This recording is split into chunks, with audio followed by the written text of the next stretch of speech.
So, to examine whether or not woke comedy might be dying a death, and actually the opposite, which is proper comedy, is coming back.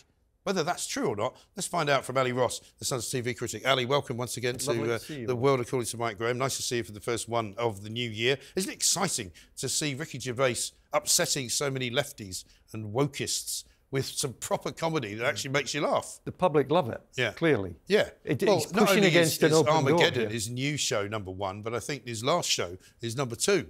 Yeah, and he's actually it's top 10, Humanity, I think it might be 4, but yeah, he's pushing against an open door here. The public are just so willing to laugh properly again, instead of all these shows where you just see people applauding because it's left-wing comedians reflecting their and they're not views. frightened watching Ricky Gervais to actually react because they're not ever quite sure what he's going to say. Let's have a look at a clip from it now. Our show Supernature dropped on Netflix last year. Big backlash, wasn't there? Big backlash. People going, you can't say that. You can. You can. I did.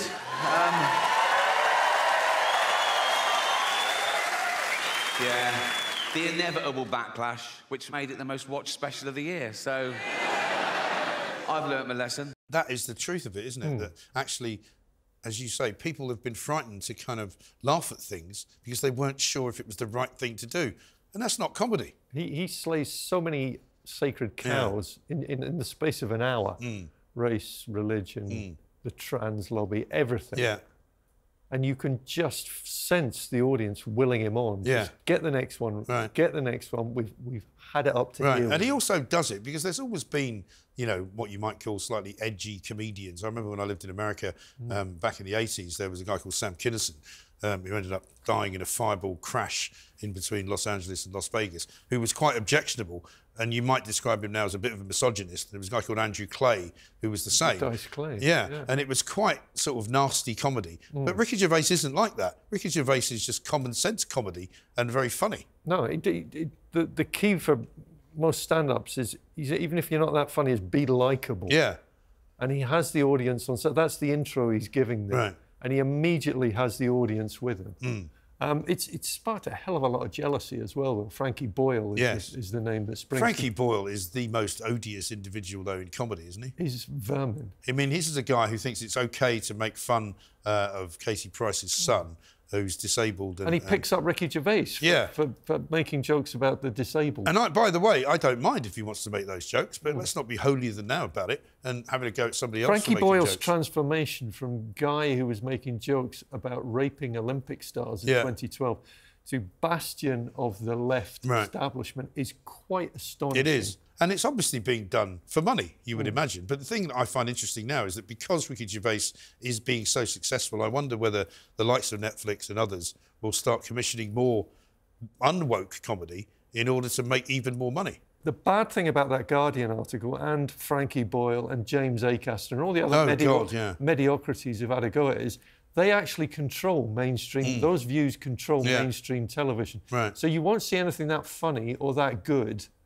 on BBC or Channel 4. The struggle I have every year, having just done it, when I write a review of the year, is for the best comedy section. Yeah. And it's shrinking like that in front of my face. And so there's only 2 or 3 shows that I would deem worthy that I could guarantee that everyone had seen. Yeah, absolutely. Well, let's have a look at another Ricky Gervais clip talking about immigration. Well, I am woke now, and I can prove it. Here you go. I love illegal immigrants. Yeah, sue me now. Sometimes I go down to Dover for the day, right? And I look out, right? I look for a boat, and I see a dinghy with about 60 of them, and I go over here, like that, right? And I pull them into shore, and I go, women and children first. They go, there are no women and children. Just you lads, is it? Just come on, lads. Come on, lads. And, of course, he's now being accused of being a pandering to the right wing. So when I was putting out how great the show was over Christmas, I watched it, I think, on Christmas Day when it came out. I thought it was hilarious. Of course, you know, I'm then accused of liking Ricky Gervais for the first time because he's now talking about immigration. Because the world has become that mad, that insane. I mean, I've always thought Ricky Gervais was funny. That's the laugh of truth you can hear. Yeah. When he says, just you lads. Yeah, because everybody knows it's true.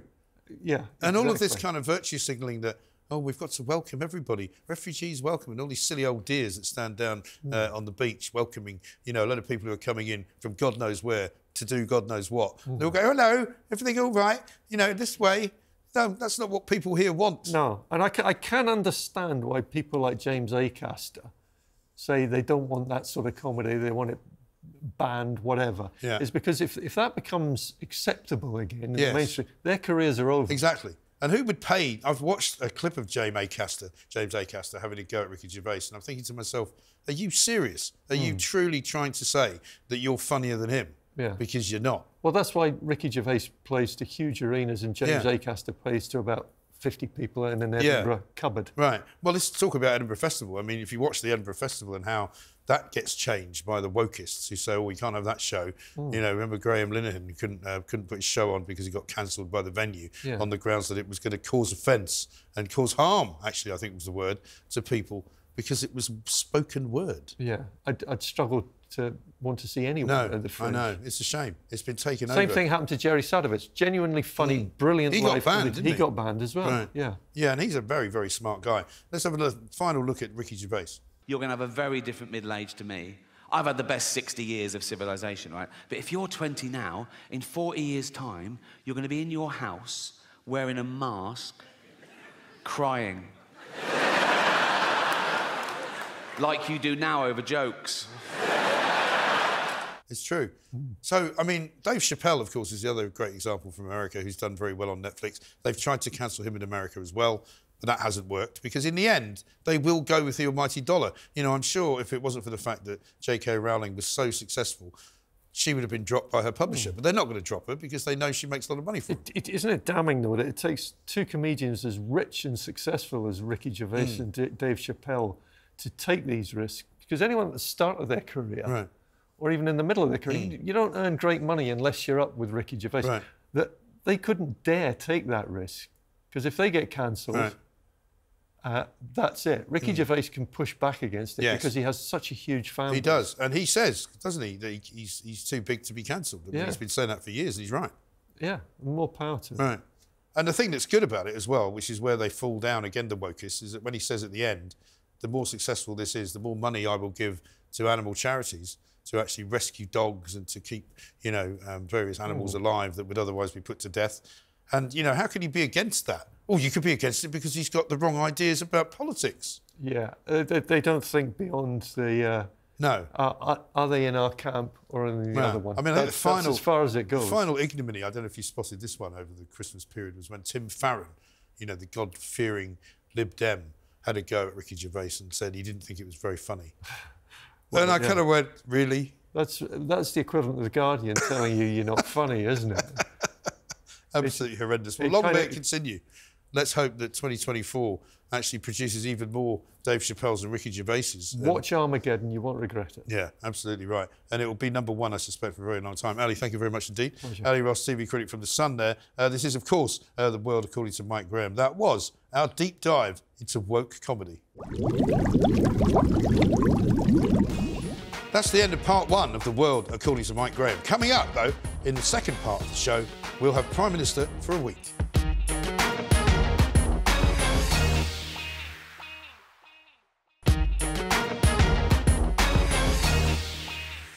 Welcome back to The World According to Mike Graham. Coming up, it's my big apology. But first, Prime Minister for a week.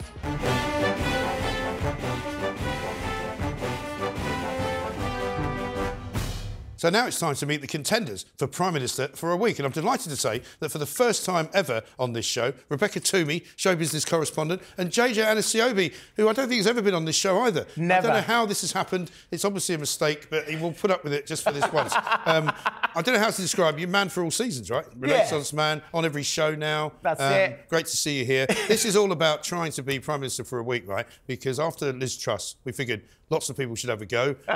And you can do it for a week, and then if you don't do any good, we'll kick you out, bring somebody else in, because you can't do any worse than she did. Yeah. That's kind of where it goes. So, Rebecca, why don't you kick us off? Well, if I can try and outdo Liz Truss, and maybe I'll stay a little bit longer than her. You might do. If I was elected. Yes. So my first policy I would bring in is nationalising the railways. OK. Because... What railways? I don't want to... Do they still have railways?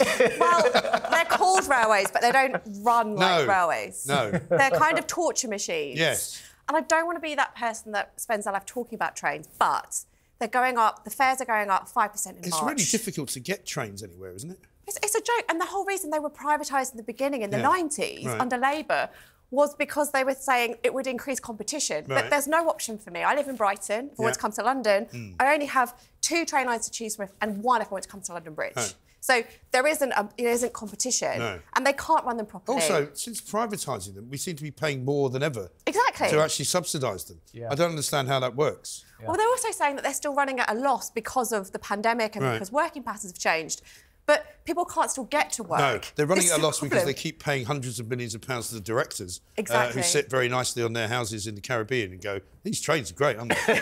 Yeah, we're doing a great job here while everyone else is waiting around. I mean, I've been stranded on the way home before because train drivers haven't turned up. Well, you should go home earlier. Well, I work too hard. That's the problem, Mike. Don't you know? I work harder than you. Don't wait for the last train. I tell my kids that all the time because they'll never run it, But it's actually sometimes a safety issue as well. If you need to take medication, you're elderly, you've got young children, it doesn't have to, it can be inconvenient. It doesn't have to be a medical problem. The only problem I would say is I'm old enough to remember when trains were actually nationalised. Were they steam trains? And they were awful. Thank you very much indeed. Note to producer, she's never coming back. It's absolutely, I mean, they were hopeless. I mean, they were on strike even more than they are now. And the point was that you could never even guarantee. Parcels used to go on trains. Used to go Red Cross parcel, put it on a train.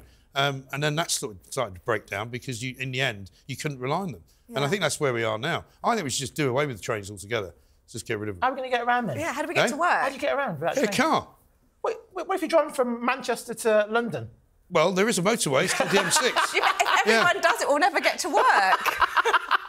I'll work from home then. Not from me. Right, JJ, what's your first one? My first one is going international with this. I'm going international with this one. Reinstate North African dictators. Excellent. Okay? Yeah. I know it's pretty Anyone strong. in particular? Well, Gaddafi, I know he's dead. We're coming him back. He's dead. Right. But when he was in charge of Libya, he controlled with an iron fist. It wasn't great for people who lived there. No, it's good them. It's good for everyone else. But he did control immigration. Yeah. He didn't have people smugglers operating as much as they He are didn't now. have people leaving as much, did he? No, he didn't have people leaving as much, exactly. Presumably shot them if they were leaving. France and America have assassinated over 40 African leaders over the last 60 years. They are to blame for the destabilisation. And it hasn't of got better, has it? It's only gotten worse. Yeah. It's only gotten worse. So bring them back. Well, what about that great idea that the Americans had to bring democracy to Iraq? You know, how's that go? That turned out perfectly, didn't it? But they don't want democracy in Iraq, and they don't want it in Libya either. This is it. Some places need dictatorship. Yeah. That's it. Like Dubai, where I used to live with your daughter. Yeah, not together. Thank God. Sorry, this is news to me. You don't want to live You never told me that. While I lived in Dubai with your daughter, yes, we have a supreme ruler and everything works fine. Some places operate better that way. Yes, but I suppose people would say that's all very well until they start, murdering you and locking you up for the rest of your life for no reason. Well, when that happened, you send in the French and the Americans to take them out. OK. I don't think anyone's attacking Dubai anytime soon, by the way, even if you do get locked up. But, it's an interesting foreign policy. Rebecca, what's your second one? So my next one is around leave from work. So maternity leave, I think that's a big reason why women probably don't quite always earn the same as men in certain industries. So why not? If you've been paying tax and national insurance for 10 years, why do we not all get a chance to have paid leave? Right. It doesn't have to be to have a baby or a paternity leave. It could be to go travelling. It could just be to stay at home and watch TalkTV. Yeah. I highly recommend that one. Yes, that is good. Because, but, I mean, you already do get paid leave, don't you, if you work for a company? Yeah, it's called holiday. It depends. You don't get a year off. A year you want? Yeah, I want as much as... Because I don't have children, so I've never had maternity pay. No one gets a year off paid maternity. But people who have kids do. You get like 3 or 4 months. You get 6 months, don't you? And like half pay. And then half pay. Yeah, but you're allowed that, and your job is still open to you when you come back. And I would like the same for men, for women, for trans people, anyone who wants time off. The trouble is, people don't work hard enough in this country, right? You now want them to work even less than they do already. So if someone has 4 children and goes on 4 sets of maternity leave, they're entitled to that money. Why can't I have 6 months off paid?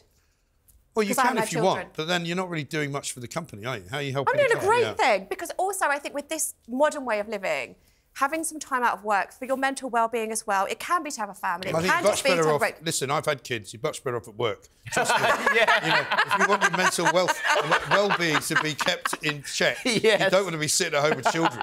Seriously, your brain turns to mush. But the thing about, I take your point, but lots of jobs will give you like a sabbatical. Yeah, but it's not mandatory. It's not that if I suddenly said I'd like to go travelling for 6 months and I'd like my job to be there for me and I'd like to to be paid while I'm off. Sorry. Even if it's a set wage that I'm paid. What a stupid idea. That isn't.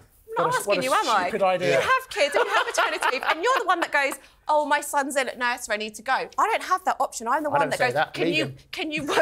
That's a bit like saying, you know, people who didn't used to smoke in the days when you'd go out for a cigarette, and they would say, "Oh, people who smoke get much more time off work because they're always going outside to smoke." And so I don't smoke, but I want to have more time off. It doesn't really work like that, does it? Well, I'd like it to. If I was Prime Minister, then I would bring it in. So That's would you, as Prime Minister, would you then take a year off? Oh yeah. Well, after I've done the job. No. You want it. No, hang on. You want it during the time you're working, and you want the job to be still there when you come back. You've just tie-bossed your own job application. I'd like to be Prime Minister for 4 years. One of those years I'm going to take off. Well, 5 years is quite a long time in politics now. Mind you, to be fair, if Rishi Sunak took a year off, I think we'd all go, yeah, go for it. Sweet. There you go. It's a great policy. All right, JJ, bring us back to the real world. Right. So I want to make Twitter verify your ID. Yes. So because I get so many trolls who send me abuse, hiding behind an emoji or a flag or whatever. I want to know exactly who's on Twitter so I can find them and challenge them to a fight. Yes. That's what I want to do. Right. Yeah. That's always good. Do we call it X now, or do you still? We can call it X. We'll call it X. I want X to make sure everyone who goes on there, you've either got a passport or driving license, so you can say exactly who you are. Yes. Then I can message you directly and say, "This is my address, dickhead. Come meet me for a scrap." Yes. Because there's a problem with Twitter now, or X. It's worse now, isn't it? It's worse. It's much worse. It's much worse. Yeah. Before we had social media, people would not come up to you in the street and chat rubbish because where I'm from, you say chat shit, get banged. Yeah. Nice and simple. But now with the keyboard warriors, they can say whatever. Oh, JJ laughs too much. Oh, JJ's too attractive. He's too good looking for TalkTV. I'm sorry. Guilty. Is that mirror? Well, I think you've got to take the rough with the smooth here, JJ. You don't want to start fighting everyone who doesn't like you. Because, He would be at it all the time. Take a year off from his job to fight all the people who don't like him. Also, you're more famous now probably than you used to be. So people don't like you because you're on TV. Yeah. Same with me. I mean, people hate me. And they think I'm this horrible, ghastly, bigoted individual. So much so that, you know, if I put up some nice picture of, you know, the dog, they feel sorry for the dog. Look at that poor dog has to live with you. Disgraceful, you know, giving it all that horrible right-wing bigoted nonsense. You know what? Someone called me the other day on Twitter, on X. They called me a privileged, gay prick. Really? But the last bit's true. I said, I'm not a prick. Yeah. I am not a prick, sir. No, but I mean, you're right. I've always said, I don't care. I don't need to know exactly who people are, but I think the people who organise Twitter and X or whoever they are should have a register of people who can't just have multiple personalities and just be really disgusting and horrible. Because my favourite is, you know, when they threaten to kill you or they're going to come and, you know, murder your children or something like that, and then you complain about it and they go, "Oh, no, this didn't violate Twitter rules." Oh, sorry. What does violate Twitter rules? You know, you have to actually take a chainsaw to somebody's head and film it. And then maybe they might suspend you for a couple of days. I'm unreal. I quite like that one. Okay, now, Rebecca, you might be able to recover the losses from the last one. Redeem yourself. I'm under pressure now. Okay. Yes, you are. So, Mike, wait for this. Go on. I would ban politicians, former politicians as well, from reality shows. Okay. Now, let me tell you why. What terrifies me, and it is a genuine one, is that if someone like Farage, who's just been an I'm a Celebrity, says he's going on there, you know, they want to attract younger voters. Yeah. And this is slightly patronising what I'm going to say to younger voters, but they are very excited by fame, as everyone is. And when you see someone on the telly, you feel a connection with them, that you don't see the genuine picture. And I'm concerned that the more politicians who go on reality shows, the younger people are going to be like, "Oh, he's famous. Or she's famous. I'll vote for them." Right. And they're basing their... Sorry, I've missed the premise. What's wrong with that? Why do you think people vote for people in the first place? But that is scary because they're not basing it on anything to do with politics. They're basing it to do with notoriety. Yeah, that's life. Yeah, okay, so should we have, I don't know, Katie Price? Tony Blair. Tony Blair he had charisma, Tony Blair. But he wasn't on a reality show. People didn't vote for him. What about Donald Trump then? He was a reality TV star before he was president. Exactly. Right. So what's wrong with that? Where that led to. Well, led to him being elected president. Yes, democratically. So democratically in an election. Also, I don't want to see Nigel Farage's bottom. Okay. Well, don't watch television. it then. I mean, you don't have to watch it. It's not compulsory. Well, I do have my job. Look, I think Farage came across really well on I'm a Celebrity, but that's not the point. Because he's actually quite a nice guy. I agree with you, but the problem I have here is, you know, I don't think Matt Hancock redeemed himself and he's doing multiple reality shows now. Well, Hancock is a good example of how it doesn't work. Exactly. Because nobody's going to vote for him, are they? But young kids are really excited about seeing him on TV, and that's terrifying. On I'm a Celebrity, Farage and Hancock both came in the same position. They both finished third. Yeah. So why is it okay for Hancock, but it's not okay for Farage? Well, I'm not putting the two against each other. I just think we should have a blanket ban. I think for whatever reason, if you can get young people to vote at all, it's probably a good thing. Because you want them to vote with their brains, not just because, they're most on Love Island. Most of them haven't got any brains, to be honest. I mean, well, then there's no hope, is there? No. I mean, listen, elect me. If you relied on the brains of the people of this country to vote for the right people, it would be a very different world that we live in. JJ, finally for you. Well, this is, it's funny, it ties in with what you're saying. I want to make sure that everyone in this country who is able to vote has to vote, or they be fined. Right. People died for the vote. There's many countries, like the United Arab Emirates, where you don't get to vote for who's in charge of country. No. Here we get to have a vote, we get to have a say. Yeah. I'm sick of people saying they're all the same. Doesn't matter who you vote for, nothing's going to change. You've got to vote, you've got to say. It is compulsory in Australia, isn't it? It's compulsory in Australia, Australia. I think it's $100 yeah. Australia if you don't But do they have a better system than we have because of that? Well, not really a better system, but it means people have to go out and have their say. And that even if you want to go there and spoil your vote, do it, fine. Yeah. But because people died for us to have that freedom, we should all honour it. Yeah, OK. Yeah. I don't think that's a good idea at all. It's a very fucking good idea. What are you talking about? Why is he swearing so much? You tell him the show goes out at 11:30 at night. He's a maniac. Never seen anything like it. Right, anyway. Now, generally speaking, I would completely and utterly disregard all of yours, Rebecca, because thanks, of Mike. the paid maternity leave for people without kids. Right? Come on! However, I know that JJ thinks that I've got some kind of complex about him. You do have a complex about me. I ever want him to win anything. So I'm going to make you Prime Minister for a week, right? Are you having a laugh? Only on the basis, only on the basis that she takes half of it off, and then you can do the other half while she's away. No, you know what? I think that's fine. You are the most corrupt person on TalkTV. This is what you said. Every time I'm on your show, you always pick someone else to win. True. Yeah, it's absolutely true. Stop thinking you're a stupid show. Forget about it. Get out. Call for security. Anyway, that was Prime Minister for a week or possibly just a few days. Thank you very much indeed to Rebecca Toomey and to JJ Adesiobi. We'll see you after this. So the weather hasn't been very good lately, has it? In fact, it's been a bit stormy. You might say it's been one storm after another. Storm Hank wreaked all kinds of havoc. All sorts of places got flooded. All sorts of things happened where trains didn't work, channel tunnels got flooded, and people couldn't get from point A to point B. But at the end of the day, I was willing to help out the weather forecasters because they're getting quite good at actually predicting these storms when they come. But why do they keep blaming climate change? Please stop blaming climate change. It's not the fault of climate change. It's bloody raining. That's it for this week's World According to Mike Graham. Join us next week for more from that famous world.